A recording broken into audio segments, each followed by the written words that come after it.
Arizona basketball takes care of business against ASU, and Bobby Hurley has an epic meltdown.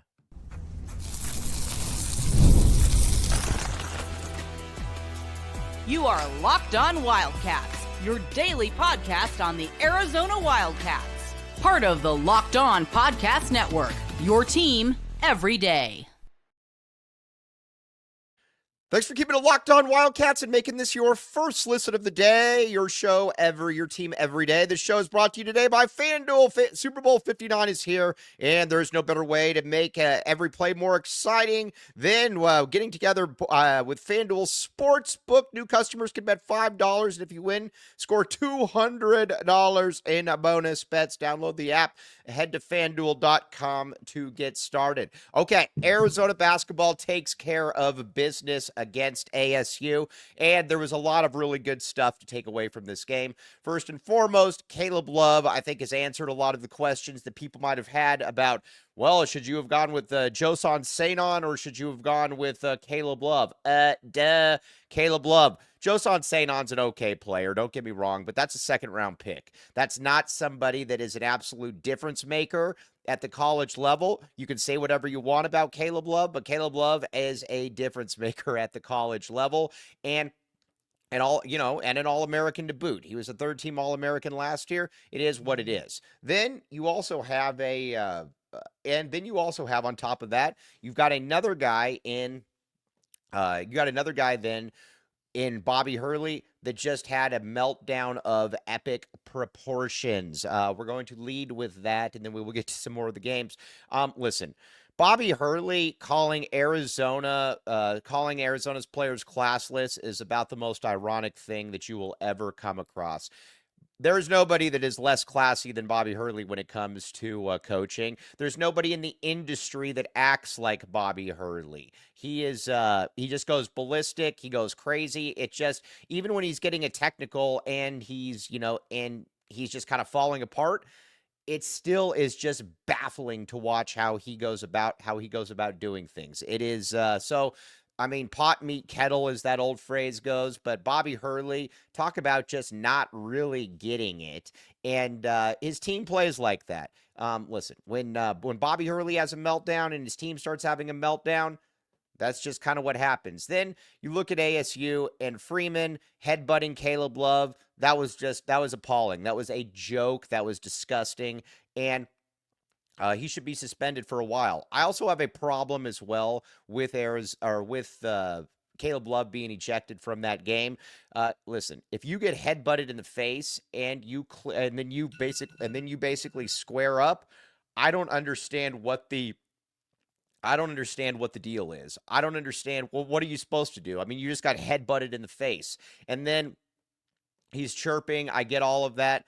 But come on, both those guys are being ejected. One crime is not like the other one. But it is what it is. That's Bobby Hurley is ASU's problem. I think if you're Graham Rossini, I think you have to get rid of Bobby Hurley. I think this meltdown was pretty much what it was. He's been there for a decade. He's okay, but he's embarrassing. And if you're going to be embarrassing, you better win. Like Danny Hurley is embarrassing. Guess what? Danny Hurley wins basketball games. Bobby Hurley does not win basketball games at that level. And I think it's impossible to see ASU ever getting better than what they've ever been under Bobby Hurley. That is a problem for ASU. Now, let's talk about Arizona. Arizona is now 9-1 in conference. Something that I really, really liked that I saw from Caleb Love the other day, previous game, was Caleb Love was getting to the lane. Caleb Love was getting into the line, and I've said this from day one, that Caleb Love has a really unique ability to be able to attack the basket, to be able to get into the paint and score and finish. When he just relegates himself to being a jump shooter, he's basically allowing himself to be minimized. Caleb Love, again, can do a lot of really good things on the basketball court. He needs to be doing more of basically what exactly he did in that game. And I think that's a great part about where it is with Love.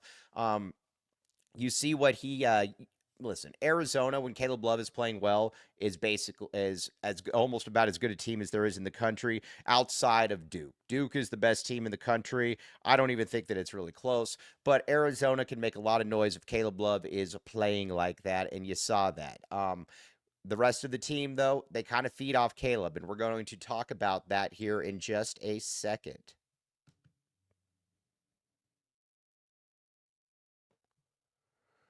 Now, first of all, though, let's talk about FanDuel. FanDuel. FanDuel is Super Bowl 59 is here. One game, one team, endless possibilities, and there's a way for you to make money with FanDuel Sportsbook. Download the app or head to FanDuel.com to get started. Bet just $5, and if you win, you'll get $200 in bonus bets. That's FanDuel.com. Bet with FanDuel. Again, official partner of Super Bowl 59. The great thing about it, too, you got live betting features that allows you to stay involved no matter what happens in the game. Listen, this is the last football game of the year. Enjoy it. Get all of your stuff going on. And with FanDuel, too, you know your money's good. You can bet before a game. You can bet during the game. I mean, you can bet futures. You also got basketball here as well. FanDuel is where it is at. Again, check out FanDuel. Another one that you will thank me later.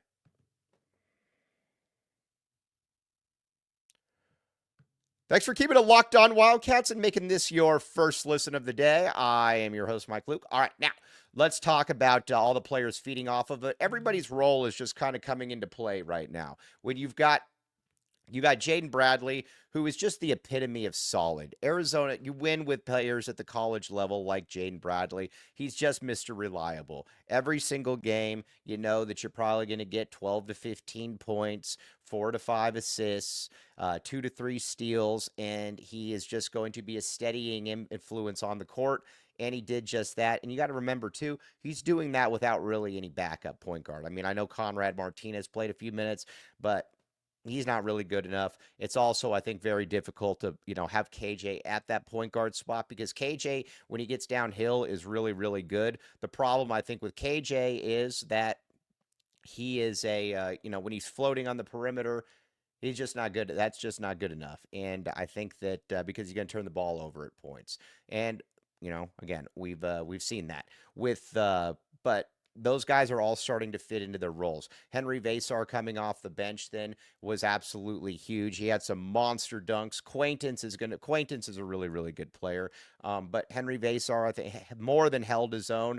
And Tobe Awaka more than held his own as well. Again, he's going to have games where he's not great. This was one of them, but you know what you're going to get. Then Carter Bryant, at some point, I think you've got to start looking at Trey Townsend's minutes and be like, listen, man, you just can't play him because a big part of it, too, is how good Carter Bryant is. Carter Bryant is an absolute problem out on the basketball court. He can make threes. He's a pure three-point shooter. That shot looks good. When that shot leaves his hand, it looks like it's going in, and it looks like he knows that it's going in, and I think that's a big part to it.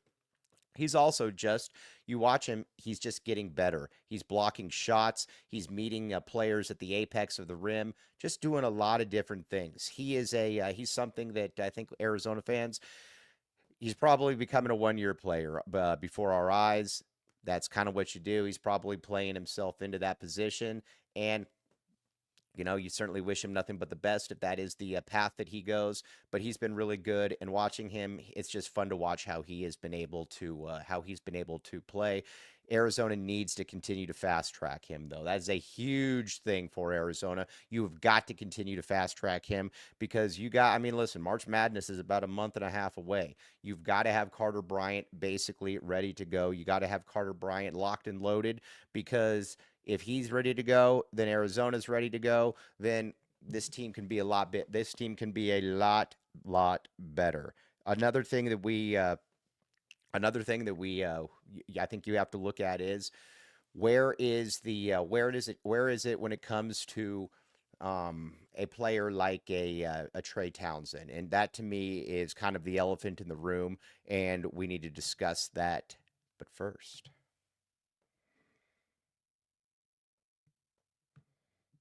Game time, game time, game time. Woohoo! Game time. Here's the deal with Game Time. Looking for tickets to the next big event, whether it's a concert, a comedy show, or a sports game, finding out the right ticket at the right price can be a headache. But with Game Time picks, it's never been easier. Let me tell you how it works. With Game Time, the app does all the work for you. That's the great part about it. Now, ready to make the next event better? Download the Game Time app, create an account, and use code LOCKEDONCollege for $20 off your first purchase. Terms apply. Again, that's Locked On College for $20 off. Download Game Time, last minute tickets, lowest prices guaranteed. You got basketball, like I said, you've got the Super Bowl here. And the thing too that I think you need to remember too is that it's not just about sporting events. There's other things too that you got coming in here. You've got you can use it for a lot of different things. That is the great part about it. So go ahead and check it out. Again, you will thank me later.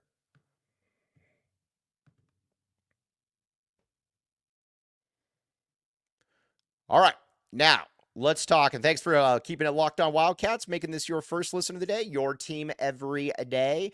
Trey Townsend. I don't know exactly what to do with Trey Townsend, other than you can't keep just basically giving him guaranteed minutes. I just don't think that is the.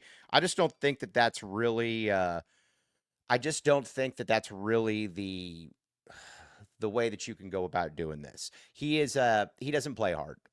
Listen, I mean, he just doesn't. There's way too many. Now, I'm sure you could find me some clips where he does play hard, but there's just way too many times when he just doesn't give good effort, and that is unacceptable. You watch him, and he is. There's the play, obviously, with Bashir Jihad, where he basically kind of jogs down the court, lets his guy go after him or in front of him, and then gets the ball and then dunks.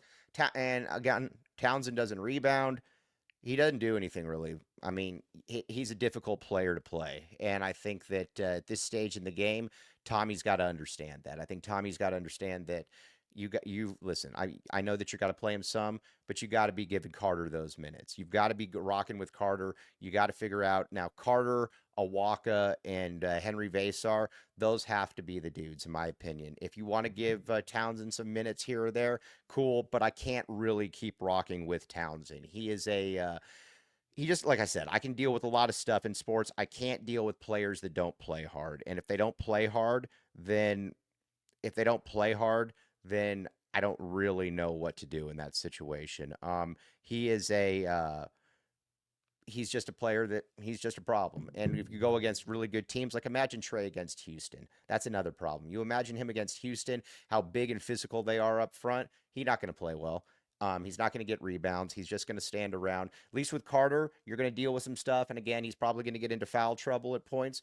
But you also kind of know that he's going to hit a three. He's going to be somebody that is.